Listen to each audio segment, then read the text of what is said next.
할렐루야. 오늘도 말씀의 자리에 나오신 여러분 주님 이름으로 환영하고 축복합니다. 오늘 우리가 함께 묵상할 하나님 말씀은 하박국 3장 16절에서 19절까지 말씀입니다. 오늘 우리가 함께 살펴볼 하박국 말씀은 다른 선지서들과는 달리 조금 다른 구조를 가지고 있습니다. 대부분의 선지서는 하나님께서 백성에게 전하고자 하는 말씀을 선지자가 선포하는 구조로 형성이 되어 있는데 하박국서는 선지자가 직접 하나님께 질문하고 하나님께서 직접 답해 주시는 구조로 내용이 구성되어 있습니다. 세 장의 말씀을 읽어보면 우리는 이 말씀 속에서 굉장히 중요한 한 가지 흐름을 발견할 수 있어야 됩니다. 그것은 무엇이냐면은 이 책의 시작은 탄식으로 시작이 되지만 이 책의 끝은 하나님을 향한 찬양으로 끝을 맺고 있다는 것을 우리가 발견할 수 있어야 됩니다. 그런데 하박국 선지자의 상황은 아무것도 달라지지 않았습니다. 어떠한 문제도 해결되지 않은 상황이었다는 것이죠. 그럼에도 불구하고 그의 고백이 탄식에서 찬양으로 변화될 수 있었던 그 이유는 무엇인가? 그 이유에 대해서 우리가 함께 오늘 말씀을 살펴보면서 그 의미를 또 함께 깊이 나누기를 간절히 소망합니다. 먼저 16절 말씀에 보면은 하박국 선지자는 자신이 하나님의 심판의 계시를 들었을 때의 그 심정을 솔직하게 고백하고 있음을 볼 수가 있습니다. 그 계시는 뭐였습니까? 하나님께서 바벨론을 통하여서 유대 백성들을 심판하시겠다라는 계시였죠. 그때 그의 심정은 어땠는가? 창자가 흔들리고 입술이 떨리고 서 있는 곳에조차 온전히 서 있을 수 없는 정도로 몸이 후들거렸다라고 기록을 하고 있습니다. 하박국 선지자의 이 반응, 여러분들은 어떻게 보이시나요? 믿음이 없는 자와 같이 보여지시나요? 하박국 선지자의 이 반응은 어떻게 보면은 가장 정상적인 반응이라 할 수 있습니다.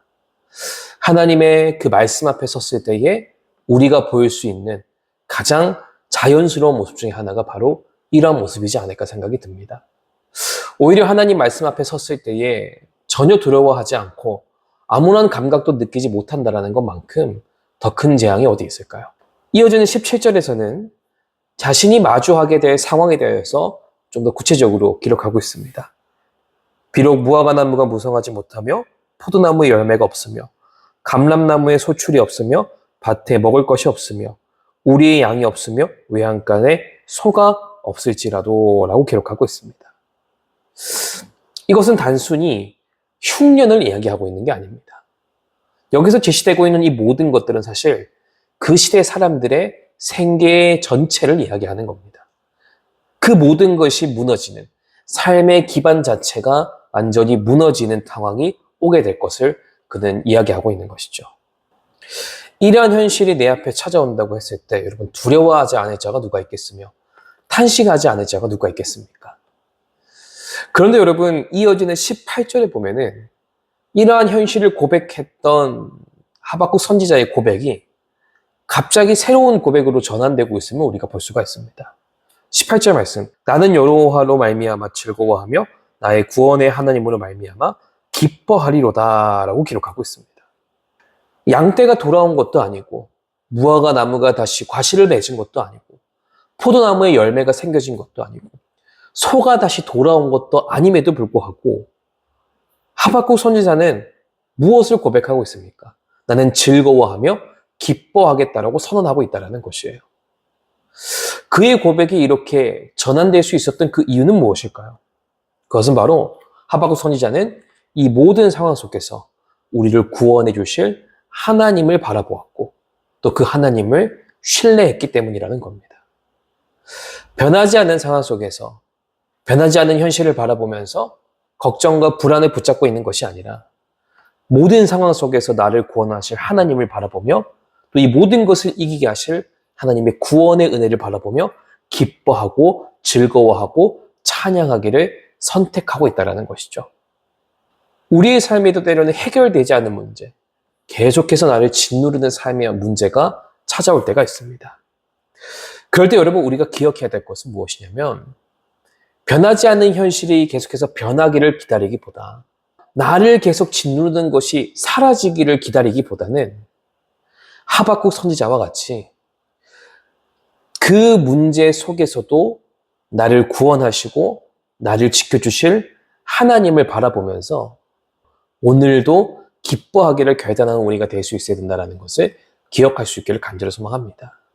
하나님께서는 자신을 신뢰하는 마음으로 기뻐하기를 선택했던 그들의 선택이 결코 틀린 선택이 되지 않도록 그의 삶의 모든 문제를 해결해 주시고 모든 어려운 상황 가운데에서도 구원해 주실 줄 여러분이 믿으시기 바랍니다. 하나님은 자기를 믿는 자들에게 상 주시기를 원하시는 분이시다라는 것을 늘 기억하면서 언제나 그 하나님을 바라보며 나아가는 우리 모두가 될 수 있기를 주님 이름으로 축복합니다. 이어지는 19절의 말씀을 보면은 이러한 고백을 통하여서 하박국서가 끝맺고 있음을 볼 수가 있습니다. 주 여호와는 나의 힘이시라. 나의 발은 사슴 같게 하사 나를 나의 높은 곳으로 다니게 하시리로다. 이 노래는 주의하는 사람을 위하여 내 수금에 맞춰진 것이니라 라고 기록하고 있습니다. 사슴의 발이라는 표현을 우리가 좀 주목하기를 원합니다. 여러분들 사슴이 산을 달리는 모습을 보셨습니까? 그 울퉁불퉁한 험지에서도 사슴은 너무나도 편안하게 또 빠른 속도로 달립니다. 사슴의 발이란 그렇게 구조가 되어 있는 것이죠. 어떠한 험지 속에서도 자유롭게 안정적으로 내디딜 수 있는 발로 구조가 되어 있다는 겁니다. 하박국 선지자는 이 비유를 통해서 이렇게 이야기하고 있는 거예요. 자신이 딛고 있는 이 땅은 흔들리는 땅이고 험난한 험지이지만 나는 이 땅 위에서도 나를 붙드시고 오히려 나를 높은 곳으로 안전한 곳으로 이끌어 가실 하나님을 신뢰한다라는 고백을 이 표현의 비유를 통하여서 고백하고 있는 겁니다. 여러분, 우리의 삶에 여전히 흔들리는 땅, 완전히 묻어진 것과 같은 현실이 우리에게 찾아올 때도 있습니다.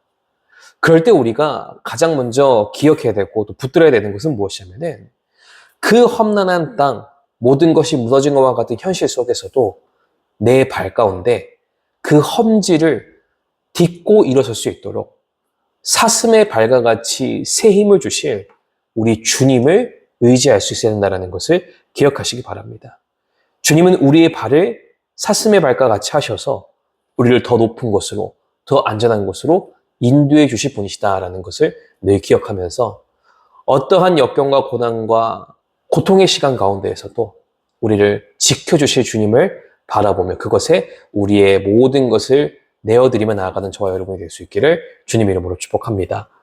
오늘도 우리는 두 가지 질문을 가지고 함께 묵상의 자리에 나아가기를 원하는데요. 첫 번째로는 나는 나의 삶의 최악의 상황이 찾아왔을 때에 나의 기쁨의 근거를 어디에 두고 있는가? 최악의 상황에 찾아왔을 때 불안과 걱정 가운데 매몰되어 있는가? 아니면 그 상황 가운데에서 나를 구원하실 하나님을 바라보며 기뻐하기를 선택하며 살아가는가? 우리는 무엇을 선택하는지를 오늘 말씀 앞에 돌아볼 수 있는 저 여러분이 되기를 소망하고요. 두 번째로는 나는 상황이 좋아지기를 기다리지 않고 오늘 하나님으로 인해 기뻐하며 살기를 결단하며 살아가고 있는가?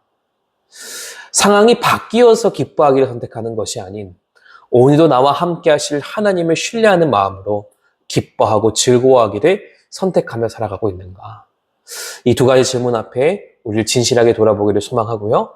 또 이 두 가지 질문과 오늘 하나님 말씀을 통하여서 우리 안에 새로운 성찰과 깨달음이 세워지기를 간절히 소망합니다.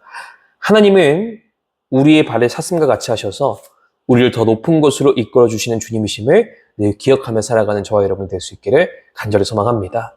오늘도 그 주님께서 우리를 붙들어 주시고 또 어떠한 상황 속에서 우리와 함께 하실 것을 신뢰하면서 오늘도 그분을 향한 믿음과 신뢰를 가지고 즐거워하고 기뻐하고 찬양하기를 선택하며 나아간 저와 여러분이 될 수 있기를 주님 이름으로 축복합니다.